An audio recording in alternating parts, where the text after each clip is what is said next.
예, 반갑습니다. 시청이 요즘 뭐 서현동에 보호관찰사하고 또 여러분 잘 아는 무슨 뭐 종북 뭐 해가지고 뭐 나눔 환경이다 해서 요즘 많이 좀 그 외부적인 그 이슈에 쌓여 있는데 좀 자세한 거는 여러분 그 성남 앱에 보면은 시의 입장이 제대로 나와 있어요. 그래서 보호관찰소라든가 아니면 그 나눔 환경 이런 문제에 대해서 시장님이 직접 그 본인의 그 입장을 밝히고 시의 객관적인 입장을 내는 것들이 있거든요. 그러니까 다른 데서 어디 뭐 트위터 뭐 이런 것도 좋고 뭐 블로그도 좋지만 시장님이 직접 그 해명하신 이런 자료를 보면 그 시의 입장을 공식적으로 이해할 수 있을 것 같아요. 그래서 그 말씀 먼저 드리고, 저는 사실은 그 행정 공무원이고 좋은 강사는 아니고 여러분들한테 이렇게 전문적인 말씀을 해줄 그런 입장도 안 되긴 하는데, 상임이사님이 지난번에 저한테 부탁하셔가지고 제가 그런 걸 제가 할 수 있을까, 처음에 또 시장님이 하면 좋겠다 이렇게 말씀드리기도 했는데, 제가 오늘 처음에 요청받은 거는 공무원의 기본 자세와 역할 뭐 이런 거였는데, 그걸로 뭐 얘기해봐야 뭐 아무도 관심 없으실 것 같아가지고 그냥 차라리 연령층을 물어봤더니 되게 젊으신 분들이라 그러더라고요. 그러면 차라리 그런 공무원의 기본 자세는 조금만 하고, 그리고 차라리 그냥 좋은 강의를 될지 안 될지 모르지만 그럴 것이 더 좋겠다는 생각에서 오늘 주제는 그냥 다소 생뚱맞긴 하지만 이런 주제로 했고요. 공무원의 기본 자세는 제가 이제 한 20년 정도 공직 생활을 했는데, 그 20년 조금 더 됐지만 공무원은 기본적인 속성이 두 가지인 것 같아요. 여러분들 다 이제 과기의 공무원 영역에 들어가시고 시민들한테 서비스를 하는 공무원 법조에 들어가시는 분들인데, 공무원의 속성은 크게 두 가지인 것 같아요. 하나는 조직에 대한 충성심하고 또 하나는 개인적인 능력 같아요. 그 두 가지가 공무원의 그 내부적인 역량 중에 가장 큰 것이 아닌가 싶어요. 그래서 보면 공무원들 그 속어로 그 청기총이라는 용어가 있어요. 지금은 뭐 그런 용어 안 쓰지만 과거에 이제, 근데 그게 뭔가 하면 청와대 총무과 비서실, 이걸 청기총이라고 하거든요. 공무원들이 제일 좋아하는 부서에 선호하고 거기에 가야 승진도 하고 크게 성공도 하고, 그래서 청기총이라는 뭐 이런 말도 나오고 그러는데, 옛날엔 총무과에서 인사를 했었거든요, 되게. 근데 거기 가 있는 직원들 보면 예외 없이 다 조직에 대한 충성심하고 개인적인 능력이 탁월한 친구들이에요. 그런 친구들이 되게 거기 가 있어요. 불행인지 다행인지 저는 한 번도 못 갔습니다. 전혀 한 번도 못 갔는데, 근처에도 못 가봤지만 보면 다 그런 직원들이 가 있어요. 그러니까 조직에 대한 충성심이라 하면 여러분들이 이제 얼핏 지금 뭐 이런 시대에 무슨 충성심 뭐 이런 것을 따지는 게 말이 되나 하는데, 제가 얘기하는 건 전 근대적인 뭐 그 상사에 대한 충성심보다는 조직 전체에 대한 충성심을 의미하는 겁니다. 내가 이 조직을 얼마나 아끼고 얼마나 사랑하고 얼마나 이 조직을 자랑스럽게 생각하냐 하는 것하고 내가 또 얼마나 능력을 갖춰져 있느냐, 이게 공무원이 성장할 수 있는 그런 두 가지 큰 속성이라는 걸 느꼈어요. 이건 어디 책에 나온 것도 아니고 제가 이제 오랜 공직 생활 동안에 이제 느낀 것을 말씀드리는데, 조직에 대한 충성심? 그건 뭐, 근데 여러분들 또 웃기는 건요, 조직에 대한 충성심이 없으면서 또 개인적인 능력이 없는 친구들도 조직에서 잘 알아요. 아주 이상하게 잘 알아요. 그런 직원들도 아주 조직에 대한 충성심이 강하면서 그 개인적인 능력이 있는 친구들도 발탁하기 위해서 잘 알지만 거꾸로 그런 친구들도 잘 알아요. 조직에서.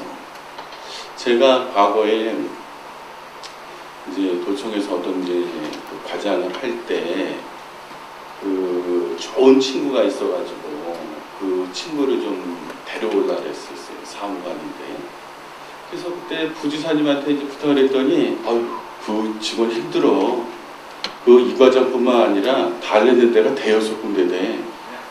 근데 어느 날 전화가 왔어요. 그분이 지금 이제 그 국회의원도 하시고 지금 이제 은퇴하셨는데 전화가 오셔가지고 전화가 와서 저한테 그 직원 셀럽 써 이러시더라고요. 그래서 이게 웬일이냐 해서 감사합니다 그랬더니 그런데 아무개도 하나 더 들어가야 돼. 근데 그 아무개가 누군가 하면 그 조직에서 잘 알려진 사람이에요. 그래서 제가 우리 그 팀장들한테 얘기했더니 팀장들이 펄펄 뛰는 거예요. 요즘 말하는 소위 에너지 뱀파이어라는 거예요. 오면은 그 조직의 에너지를 다 흡수해가지고 차라리 없는 것만도 못하니까 차라리 그 팀장 받지 말라는 거예요. 그 직원 같이 데리고 올 거면 받지 말라는 거예요. 그래서 이렇게 보면 양극단이 있어요. 근데 그 가운데는 또 이제 어떤 경우는 조직에 대한 충성심은 강한데 또 능력이 좀 부족한 분도 있을 수 있고 또 어떤 분은 조직에 대한 충성심은 좀 약하지만 또 능력은 탁월할 수도 있고 그러니까 양극단에 한쪽은 조직에 대한 충성심이나 아니면은 능력이 탁월한 한 축, 또 한 축은 아무 두 개가 다 없는 그 축 선상에 그 스펙트럼 아에 우리가 저를 비롯한 여러분들이 어딘가 위치해 있을 겁니다. 그거에 대한 평가는 이제 기관장이 평가하고 여러분들 상사들이 평가하는 거죠. 아, 이 직원은 이쯤 되는구나. 이 직원이 이쯤 되는구나. 다 이제 평가를 다 받고 있는 거죠. 저를 비롯해서 윗사람들한테 다 평가를 받는 거죠.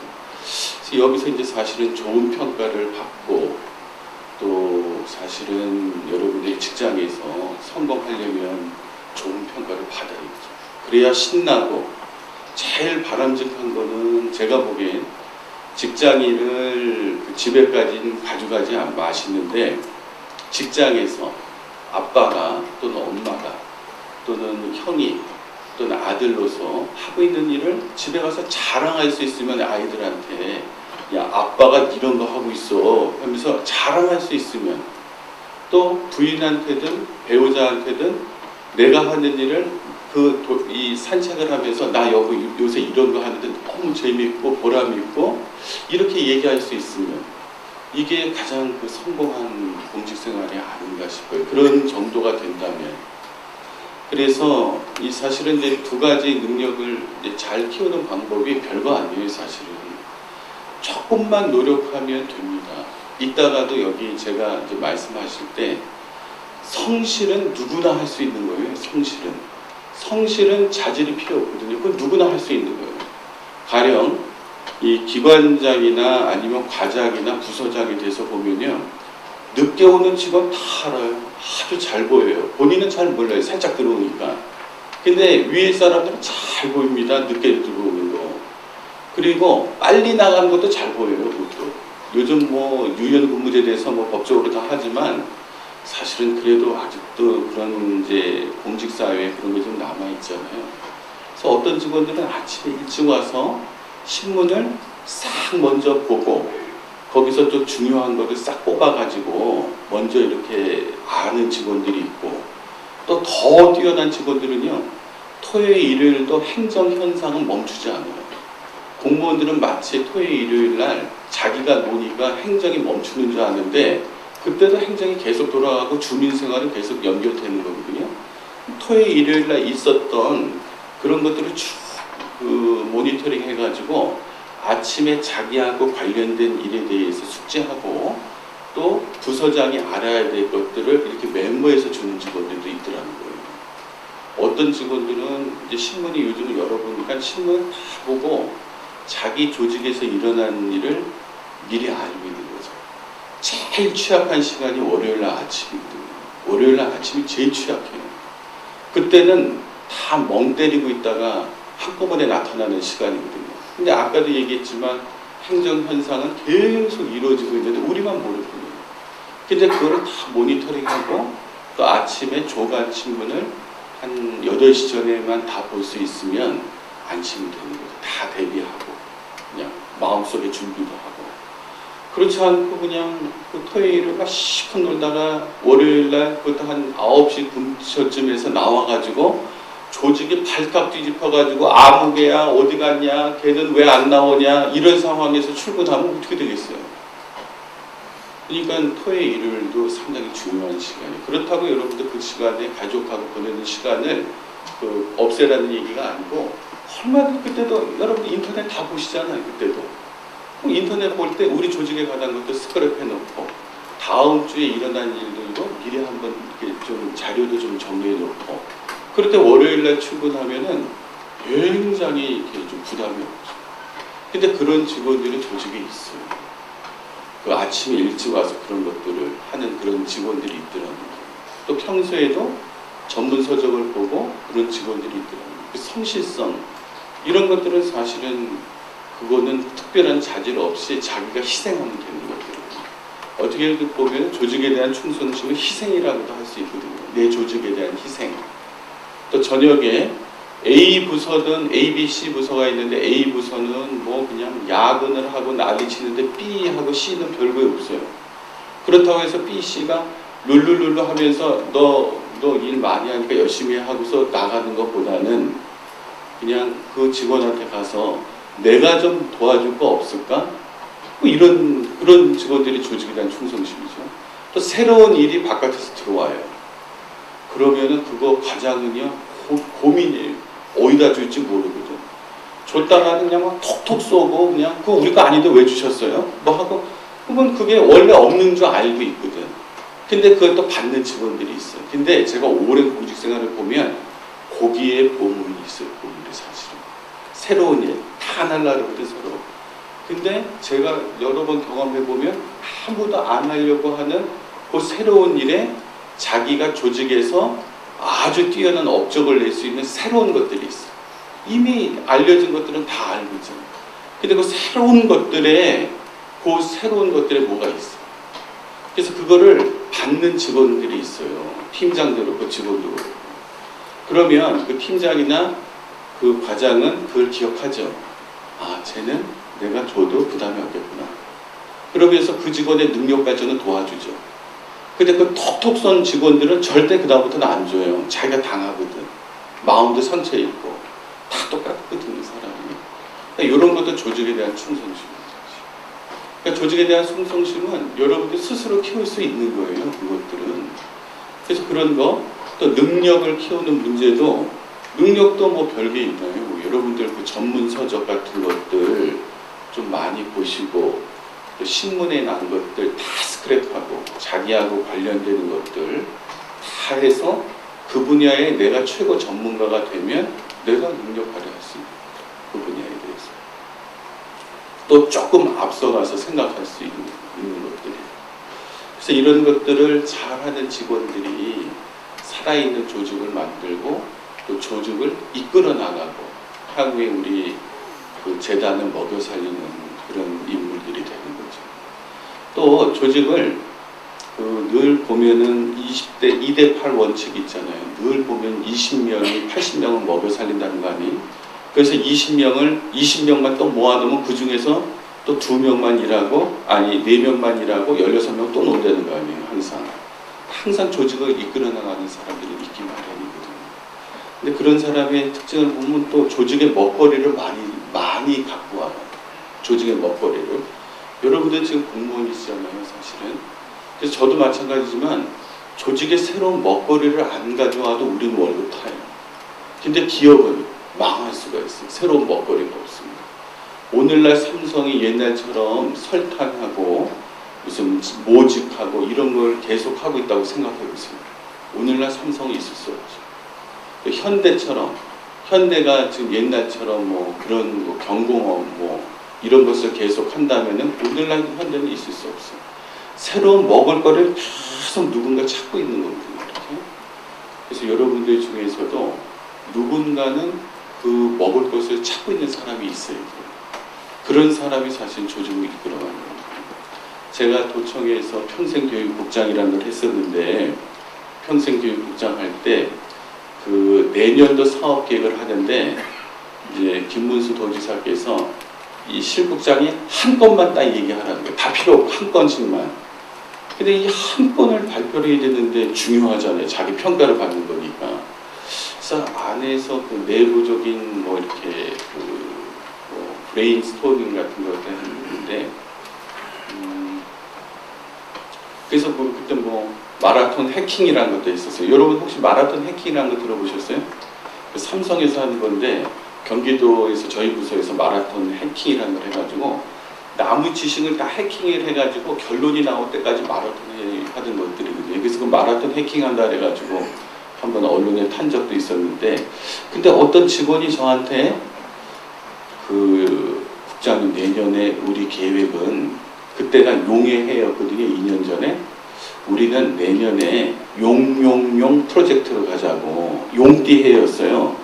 그러니까 용용용 하니까 뭐 놀리는 것도 같고 용용용 하니까 용띠를 그게 뭔데? 그랬더니 세 가지로 요약을 하는데 용은 이제 평생교육부서의 그 다음 연도 사업계획을 짜가지고 이제 발표하는데 고졸 채용 많이 하기, 개천에서 용 만들기, 아이들한테 용기 주기 딱 해서 용용용 프로젝트를 해서 했는데 이거 괜찮은 것 같아요.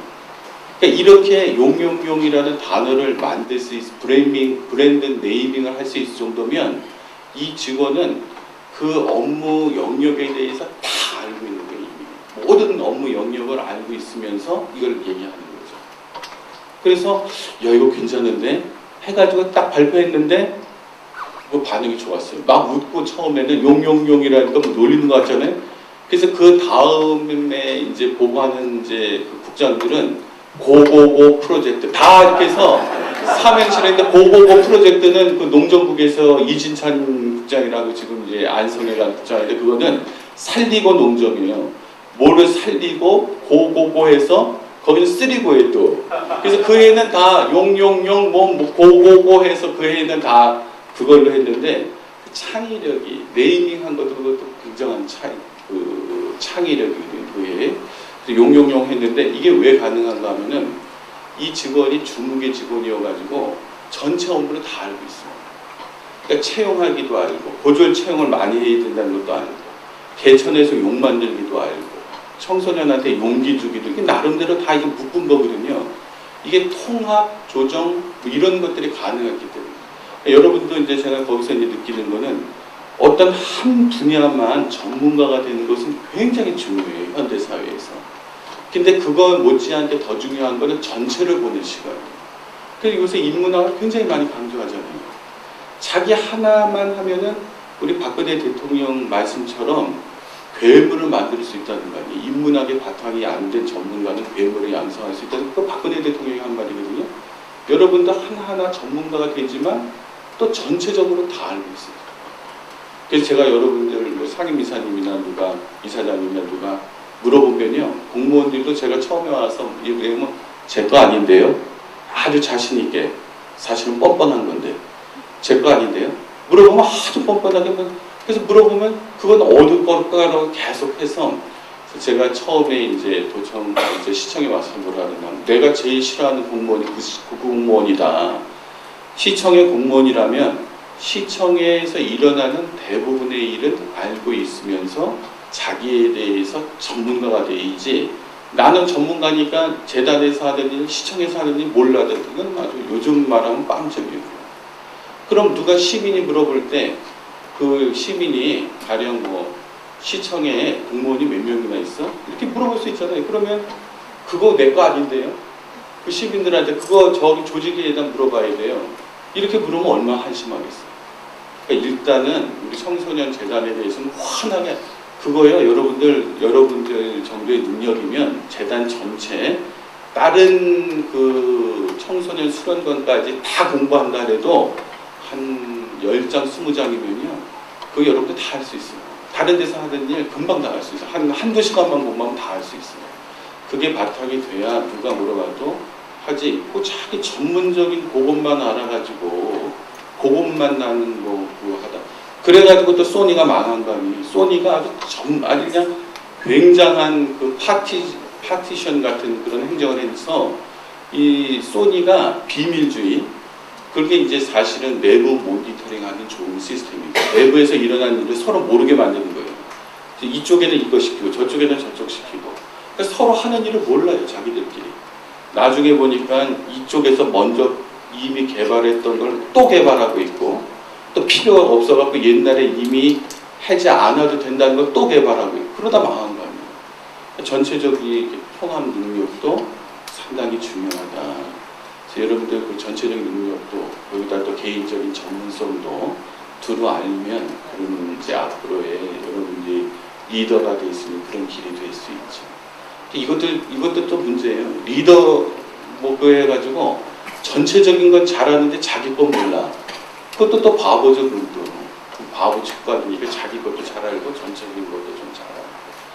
그래서 제가 공무원의 자질에 대한 거는 그 정도 하려고 했는데 더 할까요? 네. 공무원의 자질에 대한 건 이 정도 하고, 사실은 이거는 꿈과 상상력의 문제다. 이거는 저한테도 가끔 제가 이제 강의 요청도 받고 그래서 나름대로 이제 젊은 사람들의 대상으로 해서 제가 그냥 만들어 본 자료인데 여러분들한테 오늘 그냥 말씀드릴게요. 이제 꿈과 상상력이 문제다 이런 거 주제고요. 근데 이제 여러분들 이제 앞으로 여러분 자체도 크셔야 되고, 또 여러분들이 그 케어하고 있는 아이들도 커야 돼요. 그죠? 두 가지의 목표가 있는 거죠. 여러분 자신도 자아개발을 통해서 커야 되고, 또 여러분들이 케어하고 있는 아이들도 커야 돼요. 둘 다 꿈이 필요한 거죠. 여러분들도 꿈이 필요하고 아이들도 꿈이 필요하고. 일단 제일 중요한 건 여러분들 먼저 꿈이 있어요. 꿈이 없는 사람이 어떻게 꿈을 얘기하겠어요? 청소년들은. 여러분들이 먼저 꿈을 가져야 되겠죠. 그래서 저는 이 얘기는 저를 비롯해서 나이 많은 분들한테도 이 얘기를 하고 외국인한테도 이 얘기를 하고 이 얘기를 많이 해요. 그리고 하다못해 국회의원들한테도 어떤 강의 같은 데 가서는 얘기한 적도 있었는데, 그 아이들 중에 어떤 아이는 공부는 잘하는데 꿈이 없어요. 걔의 목표는 그냥 명문대학교 가는 게 꿈이에요. 그건 꿈이 아니에요. 근데 그 공부는 잘 못하는데 아주 꿈이 있는 애들이 있어요. 그죠? 여러분들 아이들 보면 알잖아요. 자기 꿈이 확실한 애 있어요. 나름대로. 근데 꿈이 없는 1등은 좌절할 수가 있죠. 왜냐하면 그 목표를 이룬 다음에는 자기가 뭔지 몰라요. 그래서 어떤 대학 들어가는 게 꿈이 있는 애들은 그거는 상당히 좀 불행한 거예요. 근데 꿈이 있는 꼴찌는요, 얘는 언제든지 괜찮아요. 언제든지 클 수 있어요. 어느 때인지 모르지만 그 아이는 언젠가 크죠. 꿈이 있기 때문에. 그 꿈이 있는 한은 걔는 언젠가는 클 수밖에 없다는 게 이제 제 소신이거든요. 그리고 제가 테드에서 이진아라는 사람의 글 봤는데, 이 사람의 꿈은 저거더라고요. 뭔가 하면은 혹시 보신 분이 있을 거예요. 컴퓨터의 가상 세계하고 리얼한 현실 세계를 통합하는 게 이 사람 꿈이래요. 그래서 테드에서 이 사람이 강의를 했는데, 어떻게 강의를 했냐면 컴퓨터가 이렇게 이런 이제 컴퓨터 화면에서 손을 쑥 넣어가지고 거기서 조작을 해가지고 그때 그냥 사람들이 기겁을 하게 한 적이 있었어요. 그냥 화면으로 손을 쑥 집어넣어가지고 거기서 그냥 이 하는 걸 보고 사람들이 놀는 적이 있었거든요. 이런 꿈이 굉장히 중요하고, 꿈을 설명할 때 제가 어떻게 얘기를 하냐면, 아이들한테는 이게 적절한 표현일 것 같은데, 지금 우리 이 청소년 수련관 아주 멋지게 젖어 있잖아요. 근데 이 청소년 수련관이 이렇게 멋진 모습을 할 때는 누군가 이 꿈을 꿨을 거예요. 이 멋진 청소년 수련관의 꿈. 그렇지 않고 저절로 된다고 생각한다면은 여기 있는 이 화면, 돌, 나무 이런 것들이 그냥 막 지들끼리 모여가지고 우연히 청소년 수련관을 만들 수 있겠어요? 누군가 그것을 꿈을 통해서 계획하고 그림을 그리고 이걸 붙이고 해서 이 수련관이 만들어졌듯이, 인생에 저절로 뭐가 그냥 돌멩이 이런 게 날라와가지고 우리 수련관을 한 것이 없듯이, 인생에 꿈이 없는데 푸드득해서 우연히 뭔가 이루어졌다는 건 그런 건 있을 수 없어요. 그 이루어졌다 해도 그건 허상일 뿐이에요. 그래서 꿈이 있어야 자기 인생을 리드할 수 있다, 그런 말씀을 드리고요. 꿈과 상상력으로 건설한 대한민국인데 여러분들 그 육일준 선생이라고 아실 거예요. 서유경은. 근데 이때부터 개화 시기에 있는 사람들이 이미 꿈을 꿨다는 거예요. 지금 이제 근대화가 돼서 우리가 이렇게 잘 살잖아요. 이 육일준 선생이 벌써 미국 갔을 때 서유경문을 통해서 이런 우리나라의 미래에 대한 꿈을 꿨어요. 그런 근대화에 대한 것들이 쭉 내려오면서 우리가 이제 잘 살아야겠다 이런 이제 유의 책들이 있거든요. 서유경문을 쓴 육일준 씨는 사실은 어떤 사람인가 하면 여러분들 잘 알다시피 그 우리나라의 1호 미국 유학생이에요. 우리나라의 첫 번째 미국 이제 대사를 지낸 분이죠. 그래서 최근에 이제 그 공사관 건물도 이제 미국 공사관 건물도 우리가 인수하고 뭐 사고돼서 이제 신문에 났잖아요. 그래서 이제 서유경문을 쓴 유기준 선생이 이제 미국으로 처음에 이제 유학을 갔는데 이제 그 대사로 갔을 때 그쪽 상대 한 3달 동안인가 뭐 6달 동안을 배를 쭉 타고 이제 미국까지 이제 들어간 거죠. 1800년대에. 그래서 이제 미국에 도착을 해가지고 이제 미국 대통령을 만나가지고 신임장이라는 걸 이제 줘야죠. 이제 고종이 나를 특명 정권 대사로 삼았으니까 귀하 나라에서 인정해달라는 그런 신임장을 이제 아그레망이라는 걸 주잖아요. 이제. 그러면 이제 미국에서 이 사람이 우리나라의 적대적인 인물인가 아닌가 검사해가지고 너를 대사로 한 것을 임명해 줄게 한 게 아그레망 절차거든요. 그래가지고 이제 우여곡절 끝에 이제 워싱턴에 가서 그 미국의 대통령을 만났어요. 이제 그때의 개념으로는 이제 미국 왕을 만난 거죠. 서유경문의 이제 유기준 선생이. 근데 그때 대통령이 누군가 하면 테오도르 루즈벨트라는 사람이었어요. 테오도르 루즈벨트라는 사람인데 우리가 아는 사람은 2차 대전 때 있었던 프랭클린 루즈벨트고 이 유기준 선생이 갔을 때 만났던 대통령은 테오도르 루즈벨트라는 사람인데 그래서 이제 사람들 안내를 받아가지고 이제 그 신임장을 주려고 이제 줘가지고 인정받아야 되니까 근데 왕을 찾을 수가 없는 거예요. 미국 왕을. 권력포를 입고 이렇게 왕좌에 앉아있는데 아무리 봐도 그 적이 있대는데 없는 거예요. 미국 왕이. 그래서 사람들한테 물어가지고 이제 이 사람이 미국 왕이라고 이 사람한테 주면 된다고 그래서 그 사람한테 이제 주려고 이제 정식 예를 표하니까 뭐 무릎을 꿇는데 이제 테오도르 루즈벨트가 이렇게 하면 못 받는다고 막 이렇게 해가지고 이제 그런 에피소드가 거기 나오거든요. 그때 이 다리를 미국의 뉴욕에 있는 유명한 다리들이 제가 이름은 잊어버렸는데 그 다리가 한 5km인가 6km 정도 돼요. 지금은 잘 안 쓰는 이제 사람만 다니는 그 다리인데 근데 루즈벨트가 서유경을 쓴 유기준 선생이 가서 너무너무 놀란 게 한국에서는 돌다리밖에 못 봤잖아요. 근데 바다를 연결한 다리를 본 거예요. 그 유기준 선생이 얼마나 놀랐겠어요. 그 바다를 연결한 도리를 본 거예요. 그래서 그 서유경문에 보면 실제보다 몇 배 과장되게 써 있어요. 그래서 이런 사람들의 이 비전 같은 것들이 이제 우리 민족한테 영향을 미쳤다는 거죠. 여러분들 잘 아시는 박정희 전 대통령의 독일 방문 이것도 잘 아시잖아요. 이것도 사실은 박정희 대통령이 이제 독일에 갔을 때 그 얘기는 여러분들 너무 잘 아시고 있지만 처음에 독일을 방문한다 할 때 거절당했어요. 왜냐하면 쿠데타를 일으킨 사람이 어떻게 여기 오냐 그래갖고 거절당했어요.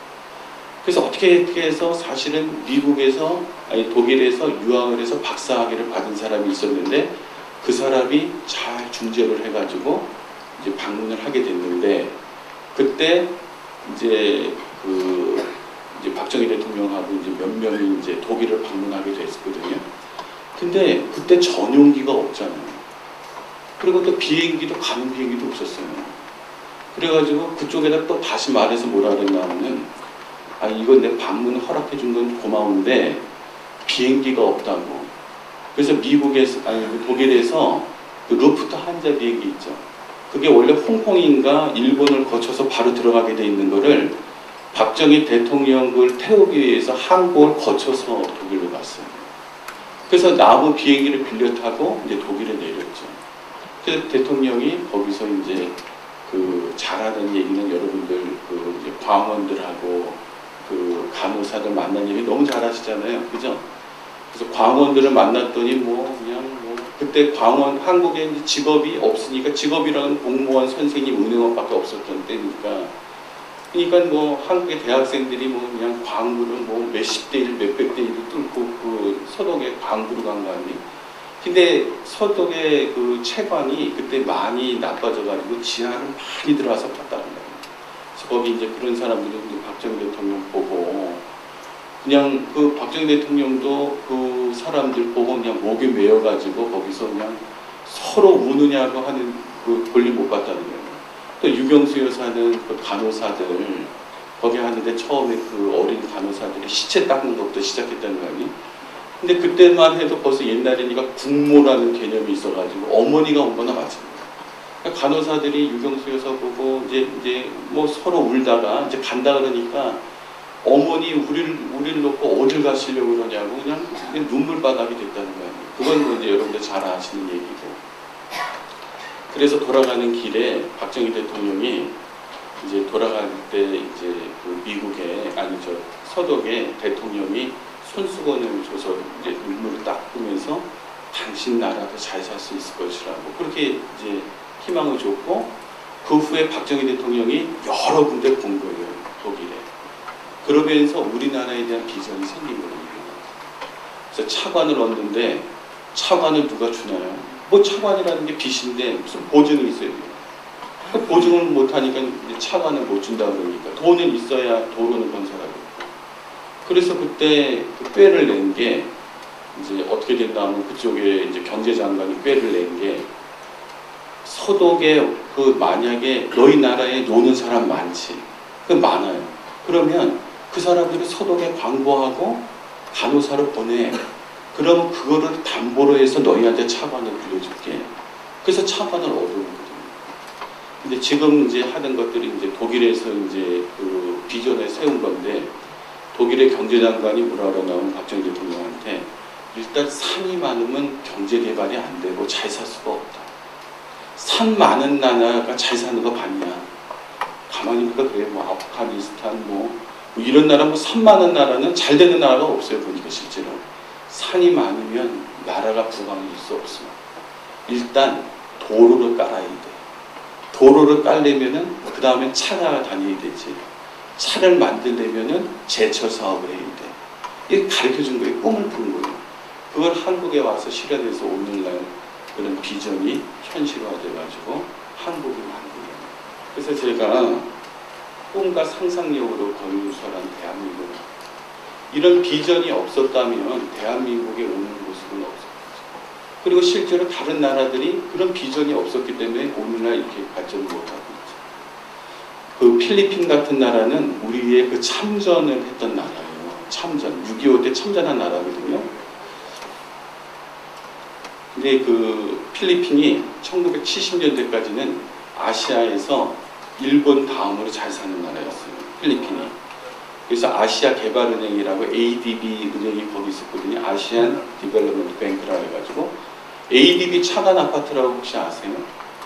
강남에 가면 ADB 차관 아파트가 ADB에서 그 받아갖고 짓는 아파트거든요. 근데 그때도 우리 그 강봉균 씨나 이런 1세대 사람들이 ADB 거기에 차관을 얻으러 많이 갔었어요. 필리핀에. 그러면 그 필리핀에 있는 그 관리들이 우리 뭐 그 1세대들이 가서 주면 서류 던지고 다시 해갖고 오라고 그러고 거기서 막 죽치고 앉아서 사정해서 그 필리핀 사람들한테 돈 얻어오고 물론 일본 사람들이 거기 돈 주는 많이 갖고 있지만 필리핀에 비하면 우리는 아주 그냥 엄청나게 못 사는 나라였고 6.25 때 우리 할머니들 중에 먹고 살 게 없으니까 필리핀이 잘 사는 줄 알고 필리핀이 이제 본국으로 돌아갈 때 우리 할머니 중에 필리핀에 따라간 사람도 있어요. 근데 가보니까 뭐 나무에 살고 그래서 뭐 놀랬다는 거 아니에요. 가보니까 집이 어디냐 그랬더니 저기라니까 나무. 그렇게 우리가 그런 나라였는데 제가 또 그 전에 한번 그 싱가포르에 있는 한국 대사관에서 그때 이제 1등 서기관으로 근무한 적이 있었어요. 근데 그때 그 대사님이 그때 이제 2002년도에 한일 월드컵에서 난리가 났을 때였거든요. 근데 그 대사님이 지금은 은퇴하셨는데 후배들한테 얘기를 해주는데 뭐라고 얘기하냐면 이걸 보면 자기 눈물이 난다는 거예요. 자기 그 인생을 이제 공직을 보면 그 대한민국 외치면서 이거 보면 눈물이 난다는 거예요. 그때 이제 대사관에서 16강에 올랐을 때 대사관 예산을 들여가지고 각국의 그 외교 사절들을 불러가지고 거기서 한식으로 밥 먹이면서 거기서 테레비 같이 보고 응원을 했거든요. 이제 말하자면 이제 스포츠 외교를 한 거죠. 그래서 돈을 많이 썼는데 8강에 또 올라갔네. 그래갖고 또 돈을 또 써가지고 했는데 나중에 4강까지 올라갔잖아요. 그때는 막 기업들한테 협찬 받아갖고 아예 운동장을 뭐 어마어마한 걸 해가지고 크게 틀고 그랬는데 그분이 이제 얘기하시는 게 자기가 1970년도에 처음 외교관 됐을 때 덴마크로 나갔었대요, 처음에. 근데 덴마크에 이제 왕이 다 이제 외교관들을 모아가지고 거기서 이 파티를 해준 거예요. 근데 외교관이 하도 이 치졸한 사람들이어가지고 얼마나 하나 하면은 잘 사는 나라는 잘 사는 나라끼리만 놀아요. 아주 왜 그런 거 있잖아요. 왜? 못 사는 나라는 잘 안 끼워줘요. 그렇게 놀아요. 그래서 지금도 그런데 그때 이제 딱 앉았더니 좌석에 앉았더니 우리나라 또 뭐 이렇게 동남아에 있는 뭐 캄보디아 우리가 옛날에 버마가 지금 얘기하는 미얀마니 버마하고 엄청 친했어요. 그 태국하고도 여러분들 킹스컵 아세요? 박스컵? 이거 아시나? 그거 하면은 우리 축구 멤버들이 버마, 타이, 뭐 이 캄보디아 이런 데가 우리 친구들이었어요. 지금도 뭐 친한 친구들이라도. 근데 같이 이렇게 거기서 앉았는데 그 필리핀도 같이 앉게 됐어요. 그랬더니 그 필리핀 사람들이 그 한국의 외교관을 이렇게 몇 명 안 되는 외교관을 보는 눈이 그 눈을 지금도 잊을 수가 없다는 거예요. 그 약간 그 경멸하는 눈. 아이 재수나. 한국하고 앉았네. 응? 아유 저런 나라. 그래서 또 이제 말을 시켜보니까 영어도 못해. 아유 니들 고생한다 진짜. 왜냐하면 70년대에 영어 할 수 있는 사람이 어디 있었어요. 요즘 애들이야 다 영어 하지만 그때 영어 할 수 있는 사람이 어디 있어. 영어도 못하지. 나라꼴도 변변치 않지. 근데 그때 그 조롱하는 듯한 그 눈빛을 지금도 잊을 수가 없더라고요. 근데요 싱가포르에 제가 있을 때 싱가포르에 있는 한국 교민이 그때는 한 6천 명인가 됐는데 지금 한 2만 명 된다 그러더라고요. 그 싱가포르는 파출부를 수입하는 나라예요. 주로 어디서 수입하냐면 인도네시아하고 필리핀에서 수입을 하거든요. 저희 집도 이 필리핀 가정부를 썼어요. 왜냐하면 비용이 얼마 안 돼요. 한 20만 원만 주면은 한 달 동안 쓸 수 있거든요. 그 필리핀에를 데려왔는데 여자인데 이름도 샤론이라는데 걔는 자기네 나라에서 전무대 나왔는데 전공이 뭐였냐 그랬더니 영문학이었다 그러더라고. 그 애가 우리 집 파출부로 와가지고 우리 같이 이제 했는데 집에 전화가 오면 걔가 제일 먼저 받잖아요. 뭐 걔만 받으면 다 끊어요 한국 사람들이. 외국인 집에 잘못 전화를 걸었는 줄 알고 다 끊어버리는 거예요 걔만 보면. 근데 이제 사실은 저희 집에 파출부였죠. 영어는 뭐 저보다 잘하지. 근데 이제 그런 위상을 보면은 그 대사님이 눈물이 난다는 거예요. 그 한국이 70년도에 자기가 만났던 필리핀 사람하고 요즘은 제가 갔을 때 필리핀 사람들이 맨날 오면 한국 사람들 이렇게 외교관끼리 모이면 근처로 와요. 같이 놀고 싶어서. 잘 안 껴주셨죠. 우리는 미국, 영국, 프랑스 해서 7대 공간이 있어요. 그 7대 공간에 멤버에 들어가 있거든요. 그러니까 필리핀 사람들 잘 안 놀라 그래요. 북한은 아예 저기 미얀마하고 가 있고 저쪽에 아예 이쪽 근처에도 안 오고 그렇게 이제 많이 잘 살고 있어요. 그래서 아이들한테 스펙 쌓기보다도 더 중요한 거는 이제 꿈을 키우는 것이 상당히 중요하고 청년 시절에는 돈 버는 것보다 중요한 게 많잖아요. 그런 것들에 대한 가치. 여러분들 그 거창고등학교인가 거기 나오는 거 아시잖아요. 거창고등학교에 학교 교훈이 있어요. 한번 인터넷에 쳐보세요. 그게 바로 이런 것들에 대한 얘기거든요. 거창고등학교. 그리고 어떤 아이들은 자기가 결핍된 거, 우리도 마찬가지예요. 내가 결핍한 것을 원망해요. 아, 우리 부모는 나한테 해준 게 하나도 없어. 하나도 없어 진짜. 다른 사람은 뭐 그 돈 많아갖고 집도 사줬다는데 또 뭐도 해줬다는데. 그런데요, 바로 이런 결핍이 꿈이 됩니다. 저는 어렸을 때 저도 그렇게 유복한 집안에 태어난 건 아니었어요. 그리고 또 아마 여러분들도 아마 나이 드신 분도 마찬가지일 겁니다. 그래서 그 결핍된 것을 채우기 위해서 열심히 해요. 집에 아무것도 기댈 게 없다고 생각하면 정신이 번쩍 나죠. 어떤 분은 저한테 얼마 전에 여기 그 현대백화점 지금 알파돔 시티라는 데다 지금 현대백화점 짓고 있거든요. 그 전무가 이제 저를 만나서 같이 이제 식사를 하는데 그 애들 얘기를 하면서 두 애는 잘 키웠대요. 걔네들은 자기가 맨날 그냥 직원이 있을 때 뭐 맨날 이사 다니면서 키운 애들이래요. 그리고 과외비가 비싸도 과외도 못 시킨 애들. 그리고 뭐 용돈도 제대로 못 주는 두 애는 잘 키웠는데 10살 터울 되는 애가 태어났는데 걔는 거의 이모니 가까이 돼서 태어난 애예요. 그러니까 얘는 엄마도 타치 안 하고 아빠도 타치 안 하고 그 녀석 때문에 죽겠다는 거예요. 그 녀석 때문에. 그러면서도 이제 그때도 이제 이 얘기를 서로 나눴어요.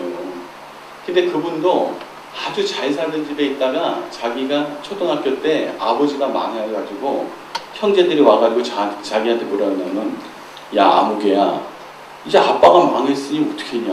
너도 이제 형들이 네 앞에 나중에 밥이야 먹여줄 수 있지만 형도 대학은 못 책임져. 그건 네가 알아서 해야 돼. 정신이 번쩍 들어가지고 그때부터 열심히 공부하기 시작했대요. 그래서 그분이 이제 저한테 얘기하는 게 애들 정신 차리는 것 중에 제일 좋은 게 아빠 망하는 거라거든. 근데 그렇게 할 수는 없잖아요. 아빠가 망할 수는 없잖아요. 근데 제일 중요한 거는 결핍이 우리한테 꿈을 만들어줘요. 아이들이나 우리가 그 없는 부분이 있죠. 그것이 바로 우리의 꿈이 돼요. 그러니까 어떤 그 재벌 2세로 태어났다? 사실 그건 어떻게 보면은 재수 나쁜 거죠. 결핍이 없으니까. 꿈이 없잖아요. 그래서 정말 그 괜찮은 그런 사람들은 그 조선업을 물려줄 때 그 조선 공장을 물려주는 게 아니라 배를 갖다가 뭐 한 5, 6년 태운다는 거 아니에요? 배를 태우면 얼마나 고생하겠어요. 배를 한 5, 6년 태우고 난 다음에 직원으로 채용시킨대요. 그러면 그 조선소가 유지되는 거예요. 근데 처음부터 조선소에 보내면 걔가 되겠어요. 그래서 결핍은 오히려 능동적으로 좋은 거예요. 부모가 결핍을 준 것은 나한테 꿈을 만들어줬다고 거꾸로 얘기할 수 있는 거예요. 또 어떤 사람은 아픔이 있는 사람이 있어요. 아픔이 있는 사람. 나는 그게 아픔이야. 내 형제 중에 누가 장애인이 있어. 그게 나한테 아픔이야. 또 내 형제 중에 또 부족한 뭐 엄마를 뒀어. 뭐 학교도 못 나온 엄마를 뒀어. 그게 사명이 될 수가 있어요. 인생의 사명으로 그런 아픔이 오히려 그 사람한테 사명을 부여할 수가 있다. 그래서 또 이 청년 시절에 아이들이 경험하면 좋은 것들이 많고 많이 경험해 줬으면 좋겠다는 거. 그리고 성실은 누구나 할 수 있는 자산이에요. 아무것도 없어도 성실할 수는 있거든요. 사람이 성실한 거 하나만 가지고도 큰 자산으로 성공할 수 있다는 거죠. 경험하고 배우라는 거는 조금 전에 다음에 조금 더 얘기하겠습니다.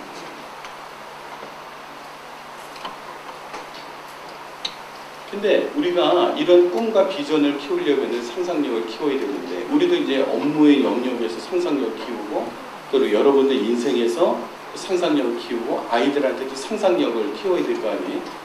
근데 얼마 전에 그 이코노미스트지에서 CEO는 어디서 영감을 얻는가라는 그런 게 있었어요. 근데 보니까 단연 독서가 일본이에요. 독서. 어떤 사람은 이렇게 얘기하죠. 책을 읽어서 밥이 나와 떡이 나와. 근데 책을 읽으면요 밥이 나오고 떡이 나오고 돈이 나와요. 지금 그런 세계가 됐거든요. 카카오톡의 이범수 씨라는 사람이 있죠. 그 카카오의 무슨 의장이라는 사람. 지금 돈 많이 벌고 있잖아요. 그 사람이 그 네이버에서 나온 사람 아니에요. 자기가 스스로 개척해갖고 땅 맨몸들이 해가지고. 그분이 카카오톡을 만들기 전에 1년 동안 한 내용이 공개됐는데 뭔지 알아요? 책을 80권 읽는 거예요. 책을. 계속 책만 읽었답니다.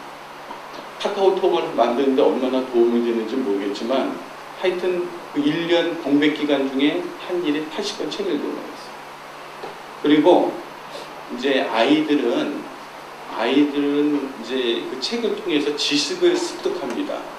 근데 성인들은요, 그 CEO들은 책을 통해서 지식을 습득하는 건 1차적인 목표고, 책을 통해서 영감을 얻어요. 어떤 건가 하면, 이제 책을 보면은, 성인들이 책을 보면 아이들하고 다른 점은 그동안에 많은 경험이 있어요, 자기가. 또 자기 학식이 있어요. 또 자기가 읽었던 책들이 있어요. 근데 그걸 딱 보면은 책을 읽는 중에 갑자기 뇌리에 뭐가 딱 스치는 거예요. 그게 뉴런끼리 갑자기 옛날에 있었던 기억나는 것들이 뉴런끼리 딱 일치가 되는 거예요. 그때 어떤 영감이 나와요. 이런 영감을 얻기 위해서 CEO들이 책을 읽어요. 그래서 지금 제가 이코노미스트인가 무슨 잡지를 보다가 그 CEO들이 다니는 우리나라의 재벌 총수들이 타는 전용기 있잖아요. 전용기의 스튜어디스를 오래 한 분, 지금 부천대학교의 교수라 하는데, 그분 글을 봤는데, 그분이 이제 전용기의 이제 승무원으로 이제 선발돼서 가는데, 그 대한항공의 스튜어디스가 저도 몰랐는데 한 1600명 정도 된다 그러더라고요. 근데 그 전용기에 그 CEO 전용기에 타는 사람이 한 5명 된대요. 근데 이분이 한 20년 정도 전용기에 탔는데 사람들이 궁금할 거 아니에요. CEO들이 거기 타면 뭐 하냐고, 술 시컷 먹냐고 뭐 하냐 했더니 뜻밖의 얘기가 다 책을 읽고 있다. 다 책을 읽고 있다는 것이, 젊은 CEO나 늙은 CEO나 다 책을 읽고 있다는 거예요. 뭐 때문에? 영감을 얻는 거예요. 지식도 지식이고 영감을 얻는 거예요. 그래서 책이 제1의 보고라는 거예요. 책이. 그래서 제가 이런 얘기를 독서 전문가한테 얘기했거든요. 근데 그게 이론에 있대네요. 그런 게 이론에 있대요. 또 그런 독서의 효과 중에 이론에 그런 게 있다고 그러더라고요. 여기 그냥 말로 부족해가지고 글로까지 썼네. 떡이 생기고 돈이 생긴다고 하니 글로까지 썼네. 이범수 의장도 있고, 예술도요 아주 좋은 영역이거든요. 저는 이제 음악은 뭐 좋아는 했는데 사실은 음악은 이제 어렸을 때부터도 뭐 배우지도 못했는데, 그림은 그게 되더라고요. 그림은 제가 그림을 좋아하고 그림을 나름대로 많이 이제 보는데, 그림은 그냥 아무나 되더라고요. 또 이 음악은 잘 모르겠어요. 근데 그림은 되더라고요. 그게 뭔가 하면은 제가 이제 사실은 그림에 원래 취미가 있었던 건 아니고, 도청에서 이제 문화 그쪽에 과장을 했었는데, 하루는 그 유라시안 오케스트라를 하고 있는 그 무슨 지휘자 있죠? 금난색 지휘자. 그분이 무슨 저한테 전화 걸어가지고 뭐 자기가 뭐 금난새라면서, 그럼 금난새도 아잖아요 보통. 그러면서 자기가 뭐 그 오케스트라라는 바뀌게 되는 거예요. 그래서 그 도립 오케스트라는 잘 계시냐고 그랬더니 잘 사설도 갖고 있다 그러더라고요.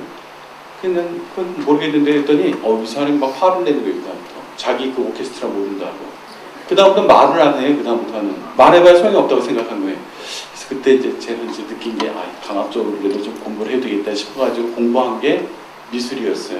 그 미술품. 그래서 이제 그다음부터는 봤는데, 이거는 자기 노력한 것만큼도 되고 주변 사람들이 책도 주고 해서 읽었더니 어느 날 그 미술하신 분이 저한테 이런 얘기를 하더라고요.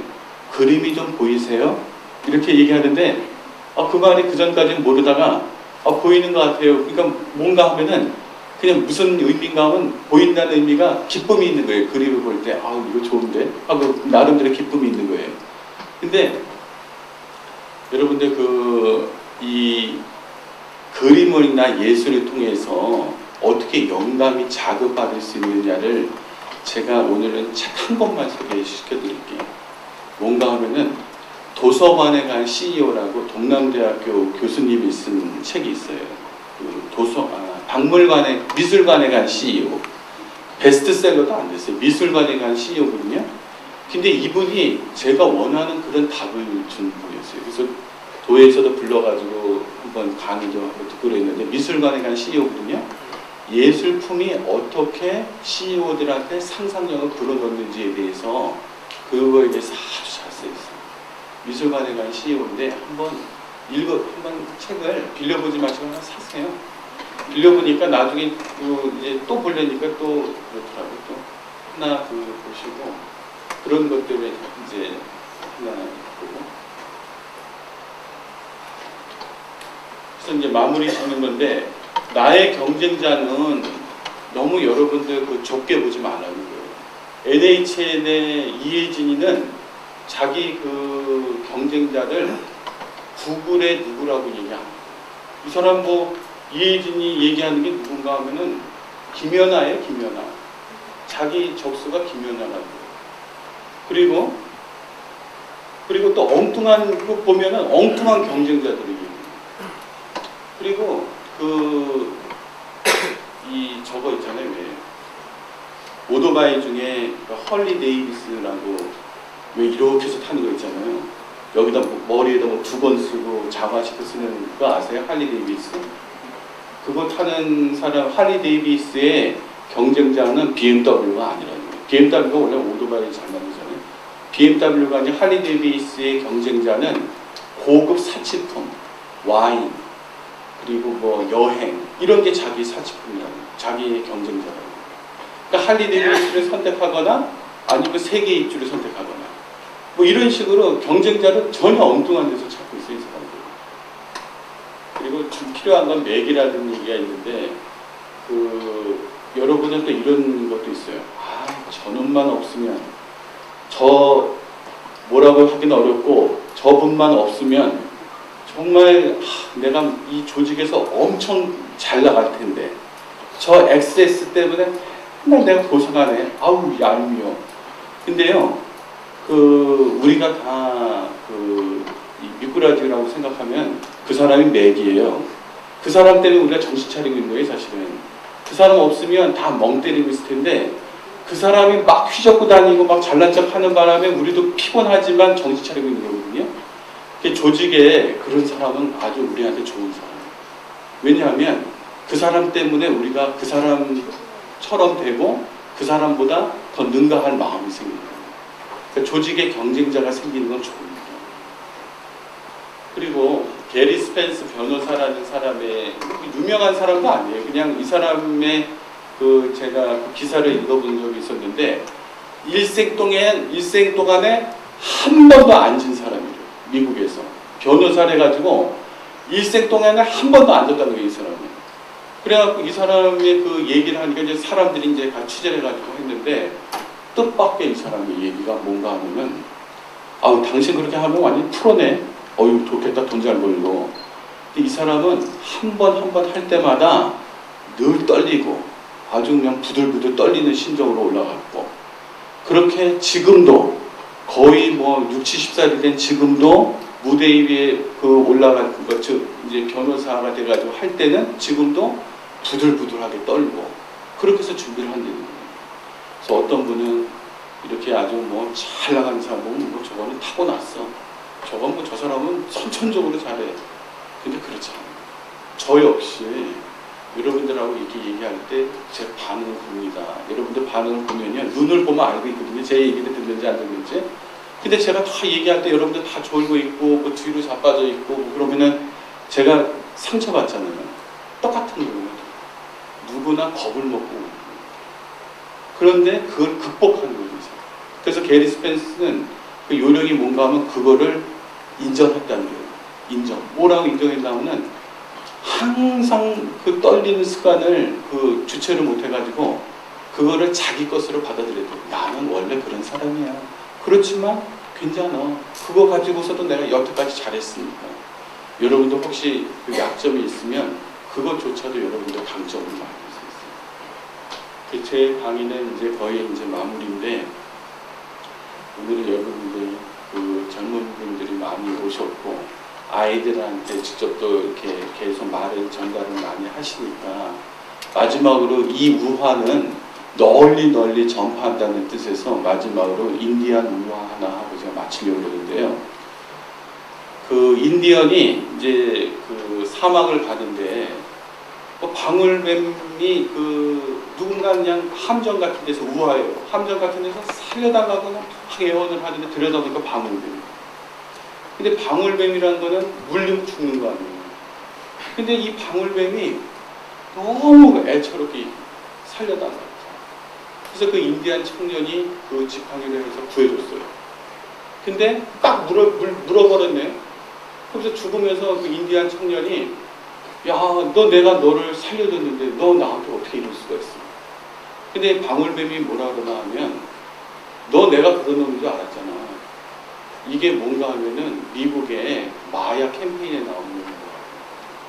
마야, 도박 이런 것들은 변명이 필요 없다는 거예요. 물리면은 그렇게 된다는 거예요.